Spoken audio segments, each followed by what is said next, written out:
Hey guys, so sorry we had a bit of a poor connection, but so now it should work really well. So I posted the link, so okay, let's go. All right, where we Let's start from the beginning. From the beginning. Yeah.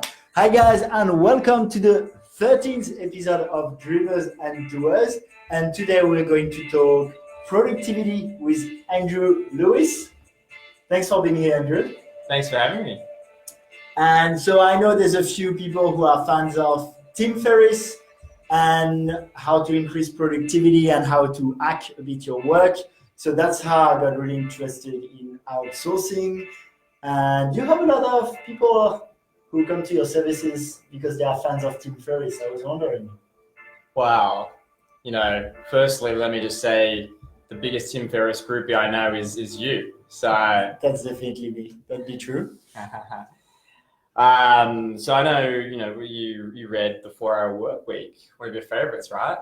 Yeah, so I read the 4-Hour Work Week 5 years ago, and I think it really changed a lot of things for me because when I read it, I didn't implement most of the things directly. I waited a few years, but I think it was always in my head about doing things differently and always try to think differently how I can do things better, and that's what I love about Tim Ferriss. Yeah.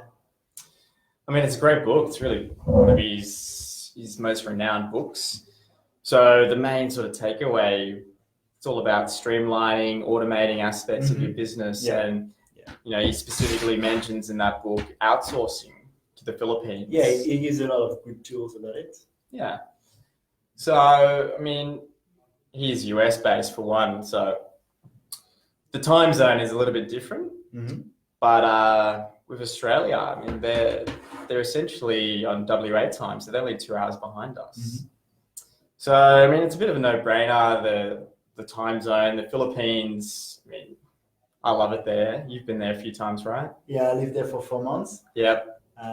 Love the people, had a lot of fun. So, yeah, they're really reliable.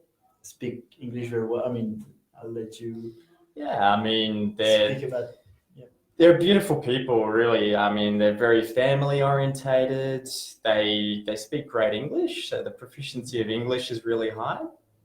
So, I mean, they've got that sort of American twang. America sort of colonized them for quite a while. So they're great workers, really sort of specialized. They're smart, and it's a huge population. It's about 100 million people at the moment. Yeah, so I was wondering, so if we dive straight into it, outsourcing, I think, is very tempting for a number of things. Like, I think people do it business-wise, sometimes even personally, because, well, it's a way to really scale up what you can do. And do you have in which cases do you recommend outsourcing mainly? So typically, the sort of clients that I get, I mean, an entrepreneur, for example, someone who might be sort of bogged down by a lot of that sort of repetitive work, it's a great way to increase productivity, cost-effective way. So it allows people to sort of focus on the things that matter. And I mean, there's a lot of places you can outsource, but for Australia, it's really a sort of no-brainer to look at the Philippines with the time zone. Communication is a big one. So, I mean, you can have a really great worker, but if the communication's not there, it's just not going to work. So, and what type of jobs? Like, can you give a few examples?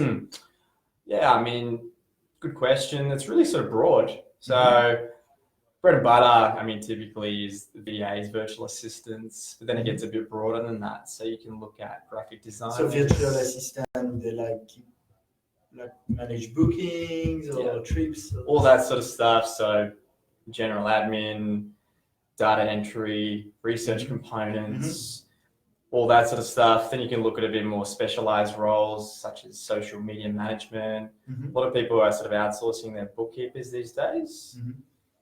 So social media management, do you find good results there? Yeah, for sure. Don't you find the cultural gap? Well, it depends how you it's all about managing them effectively. So, for example, I mean, if doing sort of content writing, translating that to an Australian demographic, it might not necessarily translate as well. But if you're doing it in a way where you're getting them to schedule particular blog posts, all that sort of stuff, newsletters, MailChimps, they can put together sort of great graphics, all that sort of stuff. Okay. So in that sense, it can be really effective. And yeah, and so how to make it work, mainly, like, 'cause I guess there are a few challenges, I guess. It's like the cultural part and the distance, the fact that they're remotely. So what do you advise people who could think they want to outsource part of their business here? What would you recommend how to work? Yeah, so firstly, I mean, the distance is not really an issue. They're their virtual worker, so you treat them like any local office-based staff. You've got your Skype, right? Skype is a great tool. You've got the screen share, so you can share your screen with them. You can run them through all the sort of Google Drives, the Google Suites. You've got to sort of have realistic expectations. So, I mean, that's sometimes some of the challenges. People have unrealistic expectations. They've got to understand, it's managing them. So, you've got to make them feel part of the team. You've got to have regular Skype catch-ups in order to make it work and be effective. You've got to be mindful of those cultural differences. So, I mean, in the Philippines, they're very sort of family orientated. So, for example, if their mum or dad or sibling was sick, they would take the day off and they would actually look after them. Whereas in Australia, I mean, that wouldn't really be the case, right? So sort of things like that. In the Filipino culture, I mean, they might not necessarily, if they're unsure, they might not speak up at the beginning, but it's all about creating a comfortable environment. So as long as you're mindful of those cultural differences. And so I've tried a bit the service, and I've lived a bit in the Philippines, and it's true that I've done a bit of management. And it's true that I feel the risk would be to think like, I'll just tell what to do and forget the human side, which in the end could result in the person like not having good insights to start with, and also having the person like maybe hiding when they don't understand something, which would result in poor results. Again, I mean, so certain organizations, I mean, they would have their KPIs in place to make sure that, all those sort of key indicators are being hit. So you do want to have the regular Skype catch-ups, particularly at the beginning. So our sort of team, we do have those regular team catch-ups. We get over there to the Philippines, have all that sort of team bonding, all that stuff's really important. And you just, once you do get them on board, for example, when you're inducting them, you don't want to overwhelm them at the beginning. It's like any local office-based staff, right? So once you want to grow the role in a way where you're not overwhelming them, but you are delegating responsibilities accordingly. Effectively, you want to grow the role. So you want to have a sort of a long-term relationship. So that's my job. So our Australian clients, we match them up with the remote workers. And I mean, when you're outsourcing, there's accountability issues. So our service definitely takes that into consideration. There's the sort of screenshots that we do provide. Not everyone likes to use that, but sometimes you need accountability when you're outsourcing. So it's still good. Like I reckon, like, because the person's not in the office, right? You still. Yeah, that's right. Accountability, I guess. Yeah. And you're doing that presentation soon in August? Yeah, so I'll be doing a bit of an educational piece on outsourcing. So the guys at Catapult asked me to do a bit of a talk on the 16th of August. So can you let us know a bit of a few insights about what it's going to be? I put together a presentation. So it's going to be 20 to 30 minutes. So I'll be doing a good sort of Q&A, all that sort of stuff. anyone who's considered outsourcing, it's a great, opportunity just to get you up to scratch, run you through best practices, how to manage them effectively, that side of stuff. So all basically the pitfalls or navigating the pitfalls of outsourcing, which there's many. So I can put a link to the event. Is it like an open event? Yeah, for sure. There's a link for that. So if some people want to know, a bit more about how they can outsource effectively, I'll put the link at the end of the interview. And I wanted to ask if you had a few big if you could explain like a success story of someone, maybe some people who outsourced with you, and to see like how they maybe could help them grow their business. Yeah, for sure. So we work with a lot of tech startups. So people who are wanting to scale their business, they could hire a couple of sort of VAs. We get a really broad range of clients. So they might range from recruitment agencies, digital marketing agencies, to the entrepreneur, for example. So I know you hired one particular staff, and you had some good experiences. How was that? Yeah, it was good. I think for me it was a bit not enough work. So in the end, wasn't perfect, but I would consider a bit later on to reactivate that. But I think also it was like I learned quite a bit from it, but I think I was expecting too much the person to not need that management, which was a bit naive for me. Yeah. And then it was taking too much of my time. So I think I need to do it more structured and with a very, very good idea of the exact tasks I have in mind, rather than not knowing exactly. Yeah, I mean, some people want to test the waters. They're really unsure, and it's about learning, right? So you learn from your mistakes.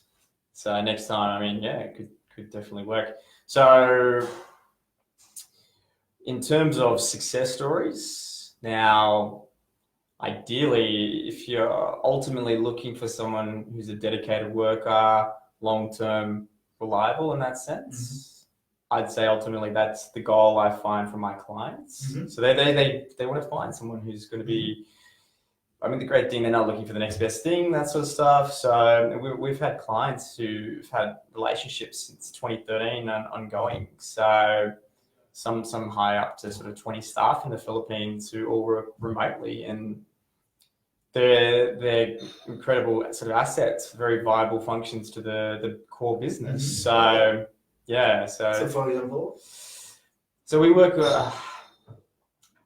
recruitment agencies is a big one. Okay. So they might put the sort of job postings on LinkedIn, all the sort of Seek equivalents, all that sort of stuff. That's just one example. A lot in what I see, what I think is really key is you want to empower the individual, the remote worker. So you want to empower them to make the decisions. So that takes time. It's not going to happen overnight. So that comes back to, some people having those unrealistic expectations. But the idea is, you want someone with the right skill set, and then so you're not sort of holding their hand too much. So and then it's pretty broad. You can also go to have designers or developers, right? Web developers is a big one. Yeah. So any sort of app developers, back end, front end, Python, all that sort of stuff. But I'd love to jump also on another part that you like on top of that productivity part, which could be linked to productivity, is the more holistic view on productivity for yourself. Should be talking more about lifestyle. Because we got to know each other really well thanks to Kirsty that I interviewed, I think, months ago. And we did that work on intuition, but Andrew's also doing Transcendental Meditation, which is the same technique that I use. And we like to go for a run from time to time for a bit of a workout. So what's the importance for you of having that holistic good lifestyle in maybe especially meditation, like see if it's something that you use a lot for productivity? For sure. I did fall off the bandwagon with the meditation, but recently I picked it up. So I did one of your programs to sort of anchor the practice. Is it working? It is. It is. Yes. Thank you, Yes. Alex. Thank yourself. That's how we first met, right? We caught up for brekkie. You mentioned you did the Transcendental Meditation. I was like, me too. So, I mean, what I find of TM, as they refer to it as, really was a game changer for me. So, how I started out with the meditation, I started with the apps. I mean, I'm sure. Which one? Headspace. Yeah. That's probably the most popular one, right? It is, yeah. So most people start with that. I mean, it's great. It's all about the breathing techniques, all that sort of stuff. What I found frustrating with it was that you had to use the app in order to do it. Mm-hmm. So anyway, I started to learn a little bit about TM. I became really sort of curious about it and found out there's a lot of sort of centers that teach it. And I mean, I can say one of the best investments that I've done. Yeah. I mean, it's not cheap, but totally worth it. Absolute game changer. So just to give you a bit of a brief overview, it's a 20-minute practice in the morning, right when you get up, and then you want to do it 20 minutes at night. So it's like going to the gym. It's the best sort of training for your mind. It really helps with that clarity, that focus. So yeah, I mean, I had the same experience. I always say it's one of the best investments I've ever made. I think if I'm not attached to one technique, I'm going to try other ones. Maybe some cheaper ones too. But meditation as a whole, is like so important for me to have that better clarity. And we have also in common that we did that intuition work with Kirsty, and that was quite interesting because I don't know if I feel like we're a bit similar in this way, that we come more from a bit quite a manly environment, competitive, where you don't really show your weaknesses or feelings, and that this open-minded experience helped overcome that. Is that something you felt too? Yeah, I mean, these preconceived things around sort of, as you said, the manliness, So I thought it was a really interesting practice that we did, sort of workshop, as you say. It's a couple of months ago now, right? Yeah. Really interesting. I really enjoyed it. Really got me thinking. So there's some of the things that we did. I mean, the creator state. Do you remember that one? Yeah. So what was that? Being in your sort of creator state, where it's about creativity, right? Using your sort of intuition. Was that after the innocence 20 minutes? That's right. So being in a state of innocence. I mean, that comes down to some meditative practice, actually. I think more the Vipassana style, the way you just observe things without judging them, which is, that's right. So not being sort of reactive in that sense, just observing. So really cool workshop. I think it really helped with your sort of decision making, being a bit more sort of decisive, all that sort of stuff. So that was super cool. How was your take on it? What was your experience? How did you feel about it? I felt it was really. I had done a bit of work with her already, and I felt that workshop was really good because you feel like you just like since I've been working with her, I've gone more with the flow. I stopped overthinking things. So a lot of decisions, for decision I used to have a lot of ping pong in my head.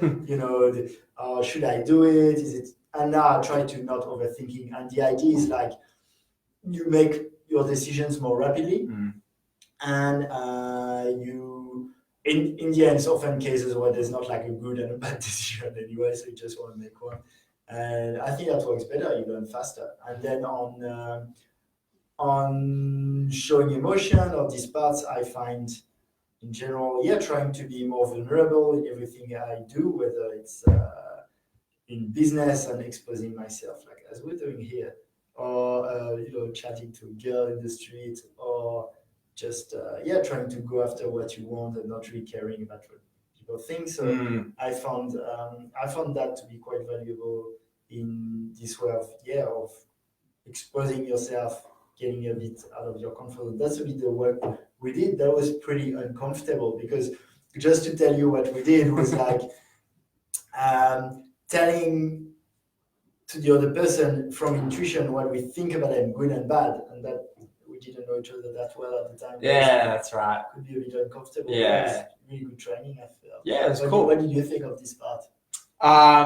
Exactly as you said, it was a bit sort of confronting. It was like, I don't really know this guy, but whatever. But yeah, so I know you did a bit sort of deeper work with her. You were there for a while with her, right? You had a couple of sessions. Yes. So I'm definitely going to revisit it. I'm really keen. So she also talks a lot about sort of the masculine side of things and the feminine side of things, which as we all sort of embody both aspects. And she said, if I can remember correctly, the feminine side was typically a little bit more sort of creative. Is that right? Yeah, I'd say like to me, as I see as feminine is more intuition and creative, and masculine more as sort of high achiever and directive and driven. That's right. That's what sometimes you call there's like that type A, type B personality that might be close to it. Yeah. But sorry. So the sort of we were in that sort of circle, right? And then we had to describe something. We had to be in a state of innocence, of blissful innocence. That's when you're just observing your sort of reality in front of you. So it's really interesting. I mean, I think in order for me to sort of properly understand it, it would require a few more sessions. Yeah. So, but I think in general it's true, whether it's like meditation, these exercises, often about that's something really hard to grasp for people, but trying to stop the thoughts. Well, maybe not stop the thoughts, but like observe the thoughts and let's say dissociate from the thoughts, and having that distance and not trying to have that autopilot all the time. Yeah. So I mean, a lot of people tend to have psychological blocks, and it's actually quite a lot of work. By the end of the session, the day I was exhausted emotionally. It took a lot out of me. Yeah, it was tiring. Yeah. Anyway. Oh yeah, by the way, I'll give you, because Thibaut didn't give it to you, so I'll do a bit of promo again for this book. The Power of Now. Maybe my favorite book with Sapiens. Matt, you're a legend. Thank you. Because you haven't read it, right? No, I understand the gist of it, but Eckhart Tolle, so I understand it's about sort of being present in the present moment. Yeah. Not being stuck in the past, which a lot of people are, not guilty, but it's very easy to be stuck in the past. Yeah, it's more than just having the thoughts sometimes, like when it's not being in the moment, in the present, it's more like, it's not being stuck, but even if you don't feel stuck in the past, it's just when you are doing something, I don't know, you go for a run and you think about, let's say you had a conversation with your boss and there's something, and you have it running again, So that's you're in the past. Or you're having a presentation the next day and you're getting stressed about it, stressed away the day before. And so it's kind of those cycles and loops of thoughts that are really unnecessary and make us, unproductive and make us stressed. So, I mean, that's another thing with the sort of meditation. I know you had your pitch at Fishburners, yes, which was great. Thanks. But I'm sure it's quite nerve-wracking at the end of the day, having to be in front of that huge audience of people, getting grilled. Sort of like a Shark Tank, right? Yeah, it is. It was really interesting. And actually, so Jess I interviewed, I think it was number 5, I'm not sure. And when she had a really good answer to that, I think I was too stressed because I was judging the fact that I was stressed, which didn't help, rather than accepting it and just thinking, it's normal to be, and that's how you kill it. So that's what Eckhart Tolle says. In the book, he has a really good metaphor. It's like you don't fight darkness, you just bring light to it, and it just disappears.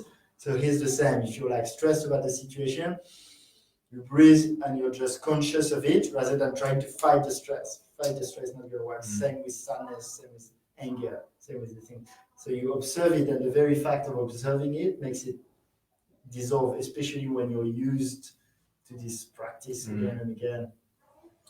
I can't wait to read it. So we have a lot of sort of books. I'm excited for you. Yeah. That changed a lot. And not just me, I know a lot of people that have read The Power of Now, and it has quite changed their life for the better. Made them happier. I was a pretty happy person already, but can't hurt.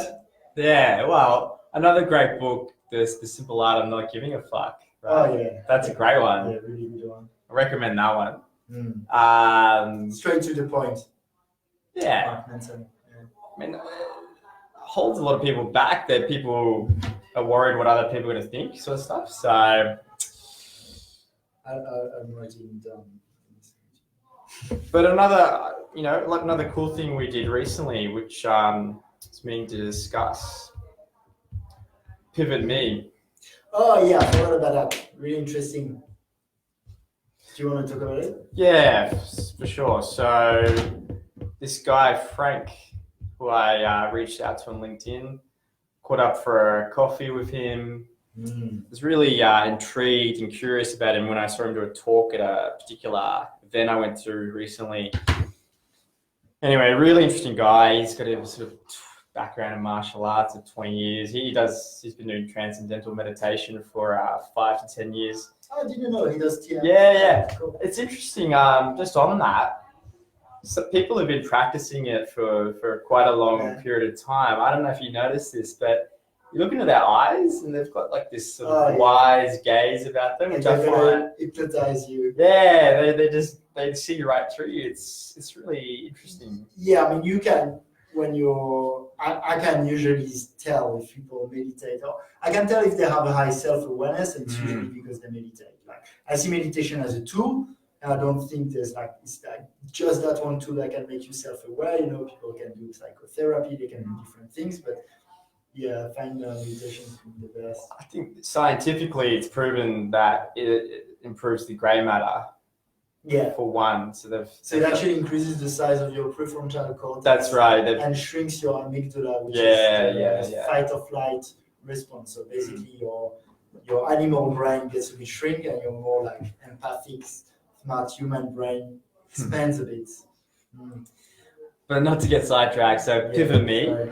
So I decided to take Alex along because I knew I had a feeling that it'd be, be up your alley. So that guy was amazing. I'll interview him soon. Yeah, that'd be cool. So it's pretty hard to explain what they actually do, but I'll give it my best shot. So from my understanding, it's a sort of holistic wellness center, which I think in this day and age, it's important for humans.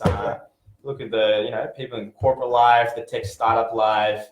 A lot of burnout happens. People get completely frazzled. So they do work with a lot of people like that. But he's a sort of peak performance coach. So if you want to be your most optimal sort of, you've got a big board meeting or a big presentation coming up, it's all about getting you ready for race day. And they actually tailor a program for you.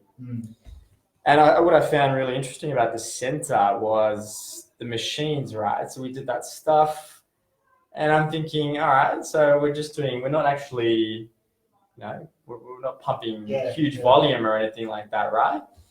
But what Frank was doing, he was trying to identify particular movement patterns, and he was trying to see if there's any sort of tremors, trying to identify key areas of the body where you might not be quite working or functioning at a good level. So, I mean, I had a few from what I understand. Yeah. And that's all that work. Yeah, it's a bit weird, but like you do like pec fly, but very slowly and with no weight. It's more to see your coordination, because I think the logic, I'll talk about it with him, but I think the logic is that if you have these imbalances or stress in your nervous system, it's like it doesn't really make sense to try and push harder, just fix that before. Yeah, that's right. So you're going to do the program? Yeah, so they've got a couple of programs. So I'm going to do where they sort of map your DNA. Okay. They identify stress factors in your sort of environment. And they look at your sleep patterns. There's a couple of really cool apps. I think one of them was Welltory. So I don't know, I think I showed you that one. Okay. So it's self-regulating data. So making sense of your sort of sleep patterns, all that sort of stuff. And they look at sort of foods that might cause you issues, or how does your body react to particular things. So yeah, and I saw they were looking into stress a lot. And it's true that stress today is like, it makes people unhealthy. So you secret like cortisol, which makes you age faster, and it makes you unhappy because you're stressed. And so yeah, they look and it actually makes you function less. So you have less strength when you're stressed because your body uses a lot of its resources to manage that stress rather than using it for your brain or for your muscles. So yeah, I'm really excited to do their course. I'm excited for you. I'd love to do it. I just want to, I'm already doing a million things. Yeah. Really cool. So it'll be sort of the second half of July that I'll kick things off, and I mean I'll be sure to share my. Would you be keen? You could do a guest post on the blog. That'd be sick. Yeah, for sure. Yeah. Thanks, man. Done. So that'll be really cool. But so now that you're back from NZ, we're gonna have to get the runs happening again in the morning. Tomorrow morning, mate. Yeah, done. Yeah. All right. Outdoor gym. All right. We're scheduled. You got me on live. Yeah. He's got me. Yeah. All right. Okay. And we're doing acro yoga. And acro yoga on Sunday, 10 a.m. There's a group of people. Yeah, that'd be cool. Yeah, there'll be a few people. Acro yoga is the bomb. Morgan will be coming. I hope so. Yeah. And so a few things coming. I hope you keep. I'll put the word out there. I'll put some feelers out there. So I know a lot of people think it will be really cool. Yeah, man. Put the word out there. It's just want it to be something fun. So I think we're good, guys. Thanks so much, Andrew. Sounds good. We always finish. Cody, man. He loves a hug. With a hug. It's tradition. And thanks, guys, for watching. And I'll put it as usual on YouTube and then as a podcast. See you guys. Peace.